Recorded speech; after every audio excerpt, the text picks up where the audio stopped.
Good morning, students and my dear friends. I'm Dr. Shalini Shukla, and today is 12th of April 2022, Tuesday. Motivation of the day is why is the misuse of imagination.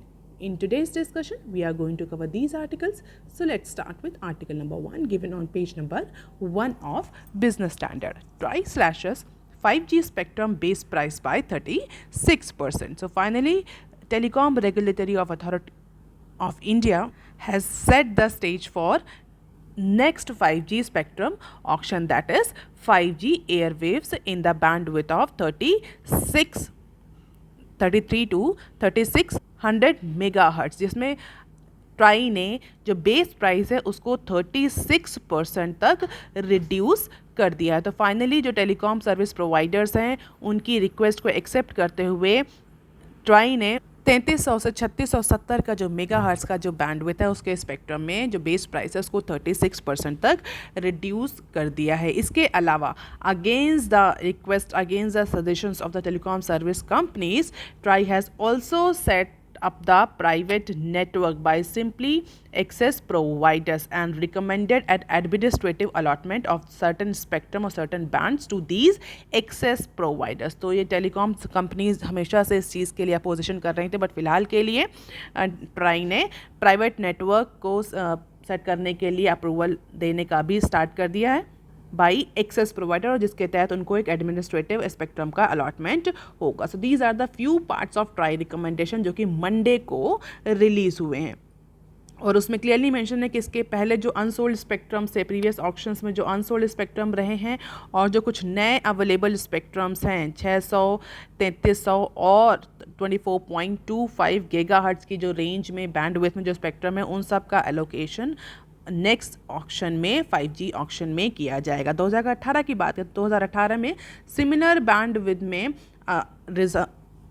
Try ने approximately 492 crore का reserve price रखा था, जो कि इस बार इसको 36% तक reduce कर दिया। And now according to the latest recommendation the price has been cut around 317 for 20 years allotment. हालांकि कहीं ना कहीं इंडस्ट्री की डिमांड तो एक्सेप्ट करी है ट्राई ने, बट जो रिकमेंडेशन है 36% का जो रिडक्शन है रिकमेंडेशंस के अकॉर्डिंग, वो इंडस्ट्री की डिमांड से बहुत कम है। इंडस्ट्री ने अप्रॉक्सीमेटली 90% रिजर्व प्राइस में कट का डिमांड किया था, बट उसके अगेंस्ट ट्राई ने केवल और केवल 36% स्लैश डाउन किए हैं। तो कहीं ना कहीं माना है इंडस्ट्री की डिमांड को, रिक्वेस्ट को, लेकिन उस क्वांटम में नहीं। 90% रिडक्शन डिमांड कर रहे थे टेलीकॉम सर्विस प्रोवाइडर्स, लेकिन ट्राई ने केवल और केवल 36% का रिडक्शन किया है रिजर्व प्राइस में। Even the reserve price of 6.99 crore for पर gigahertz into this particular bandwidth is higher than the industry estimates. And if you remember, since last year telecom companies have carried out 5G trials in 700 megahertz, 3.5 gigahertz and 26 gigahertz bands। तो कुछ recommendation try ने मानी है telecom service providers की और कुछ को accept नहीं किया है under the new recommendation that has been released on Monday. तो रिजर्व प्राइस में थोड़ा सा स्लैश डाउन किया गया, and this is the reserve price for the spectrum for 20 years and for 30 years. And definitely do not need to remember this data, it is just for your awareness, and these are the key recommendations.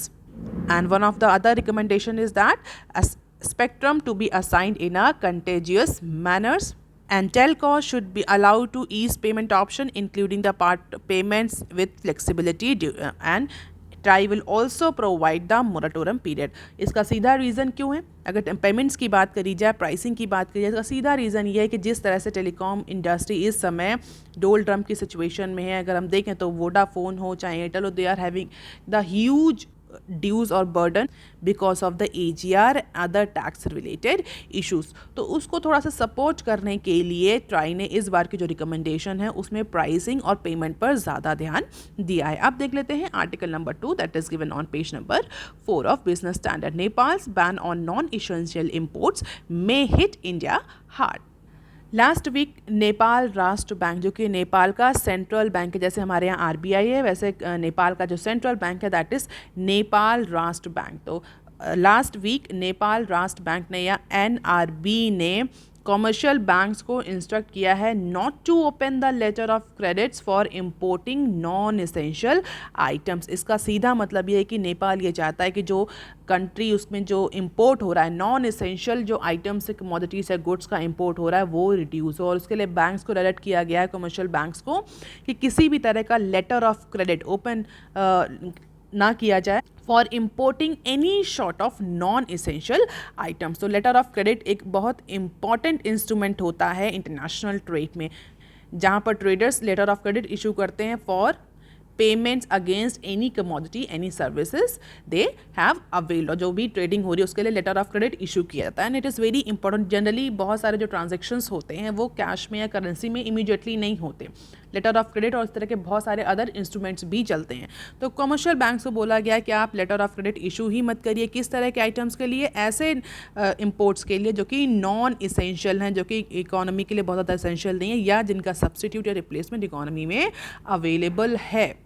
और नेपाल के इस decision के बाद से experts का कहना है कि इंडिया के लिए this particular import ban by Nepal may be a challenging situation and it is going to further decline the country's foreign exchange reserve, क्योंकि इंडिया का जो एक्सपोर्ट है वो कहीं ना कहीं अफेक्ट करेगा।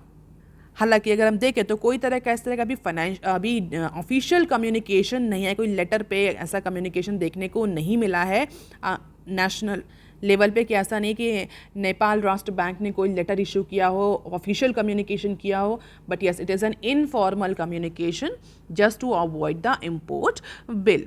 और अगर नेपाल इंडिया के ट्रेड रिलेशन की बात करी जाए तो Nepal is the India's 9th largest export destination with $9.6 billion of export to a landlocked country। तो 2021 में अप्रॉक्सीमेटली $9.6 बिलियन का एक्सपोर्ट इंडिया ने किया था नेपाल को। एंड डेफिनेटली अगर नेपाल इस तरह के नॉन इसेंशियल कमोडिटी में इंपोर्ट बैन लगा रहा है तो it is going to hit the India's foreign exchange vigorously. इसके अलावा इंडिया जो है वो नेपाल का सबसे बड़ा ट्रेडिंग पार्टनर है और सबसे इम्पॉर्टेंट और बिगेस्ट सोर्स है एफडीआई के लिए। तो नेपाल में जो मैक्सिमम एफडीआई होता है वो इंडिया का ही एफडीआई है।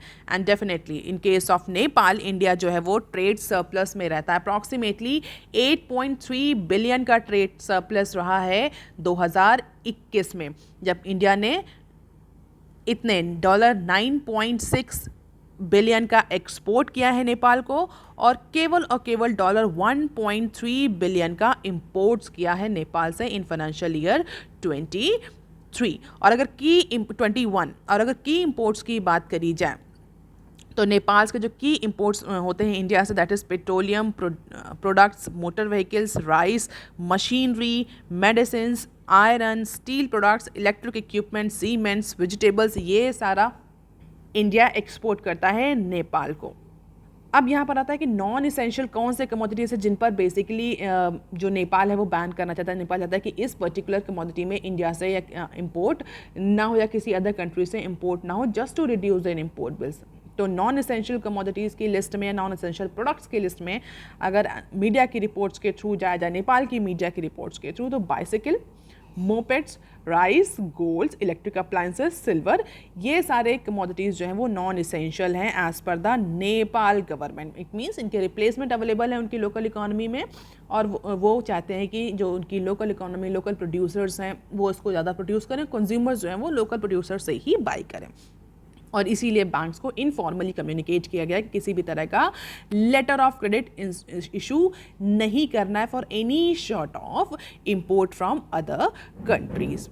And we all know letter of credit is a financial contract or an instrument or a document that guarantees a buyer's payment to a seller, और इसका import export में बहुत ज़्यादा use होता है। And this is the trade number between Nepal and India. So this blue bar indicates the export and this red bar indicates the import and this black this black is the trade balance, और India हमेशा trade surplus में रहता है नेपाल के case में, जैसा कि हमने फाइनेंशियल ईयर 21 के डेटा से डिस्कस किया। This is the data related to financial year 19, 20, 21 and 22। Definitely ये नेपाल का इस तरह का बैन इंडिया के फॉरेन एक्सचेंज और इंडिया के इंटरनेशनल बिजनेस को बहुत ज़्यादा इम्पैक्ट करेगा। अब देख लेते हैं article number 3 that is given on page number 6 of Business Standard. Power crisis, interministerial coordination in spotlight again.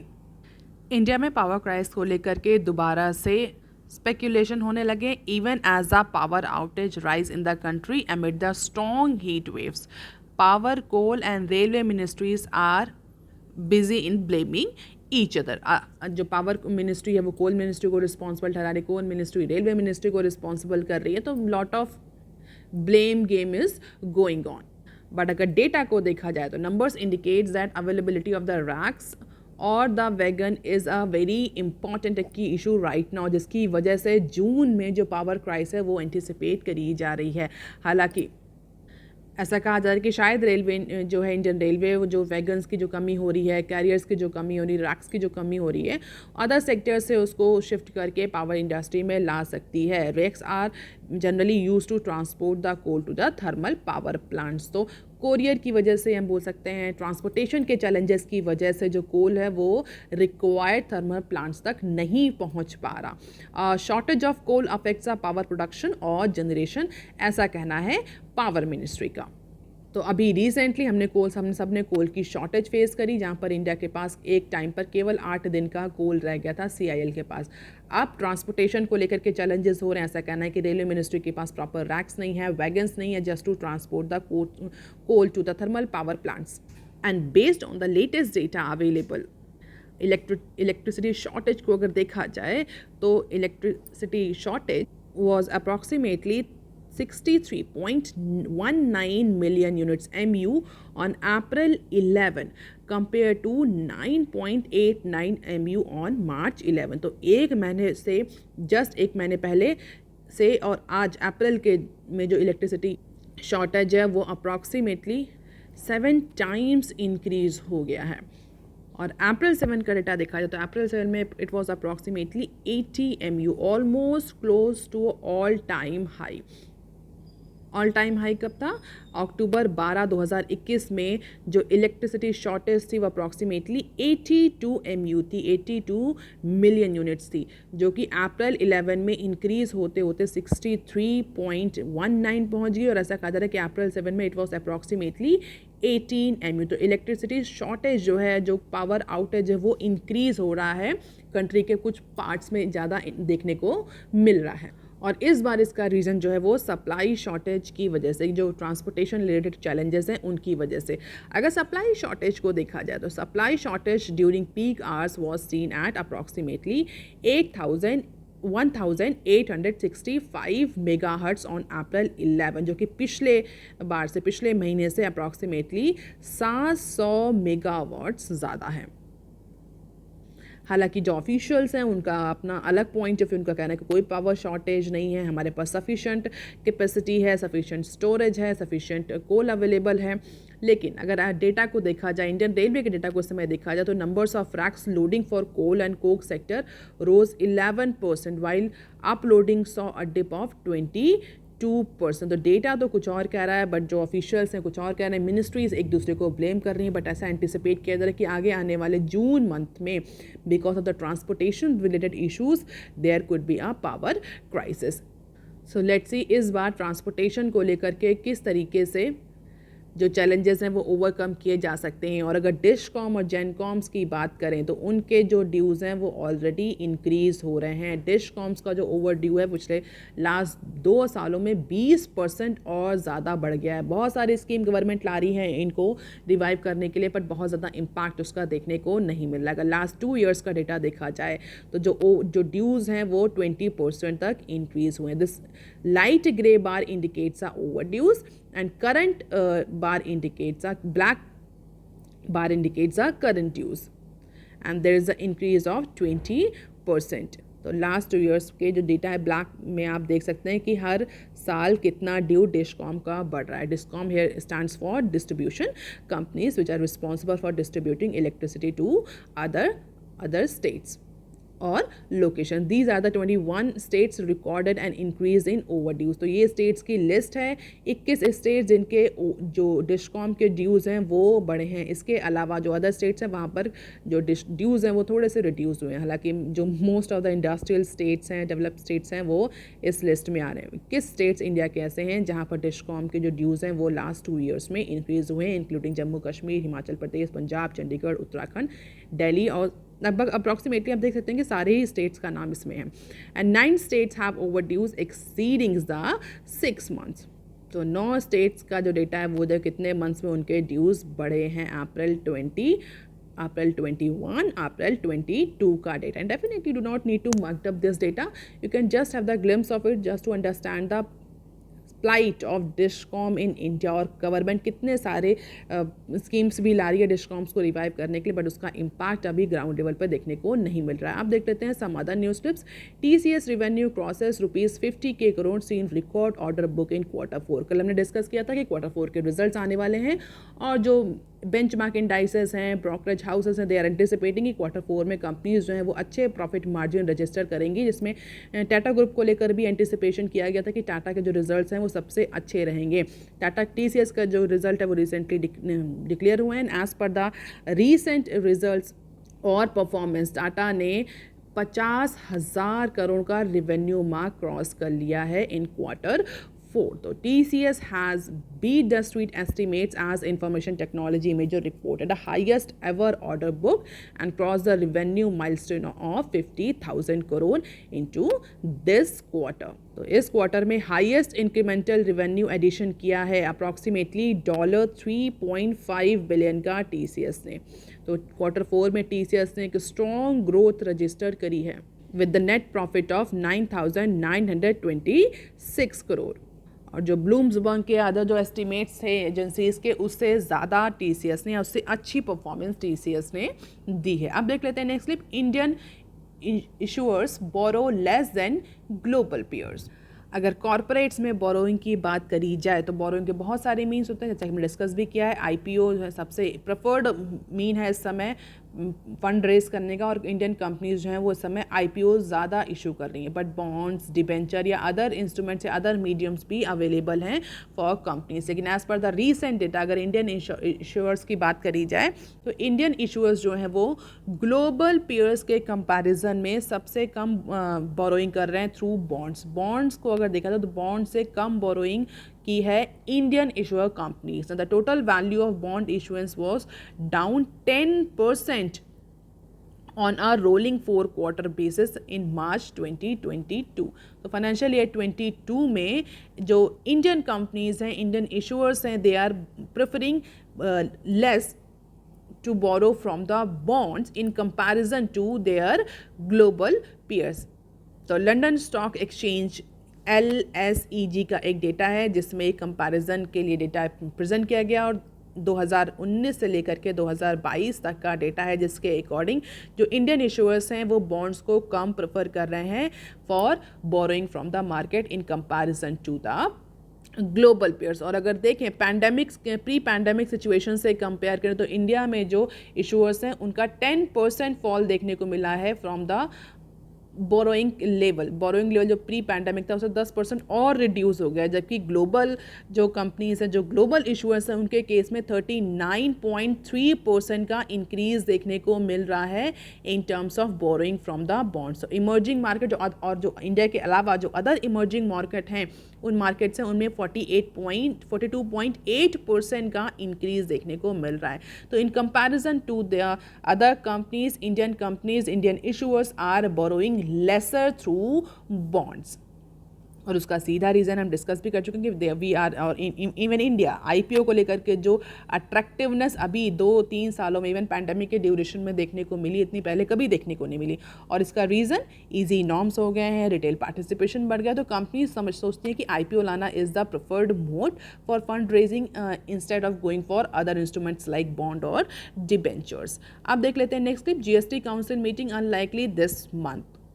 GST council की मीटिंग में कुछ इंपॉर्टेंट इश्यूज थे जिनको डिस्कस होना था, जैसे कि rationalisation of the tax base, जो कि जिस बहुत टाइम से ये पर्टिकुलर इशू है उसको डिस्कस किया जाना है कि जो टैक्स स्लैब्स का जो क्लासिफिकेशन से जो टैक्स स्लैब्स हैं उनको थोड़ा सा रैशनलाइज किया जाए, क्योंकि जीएसटी का जो एक मेन है that is simplification of the tax.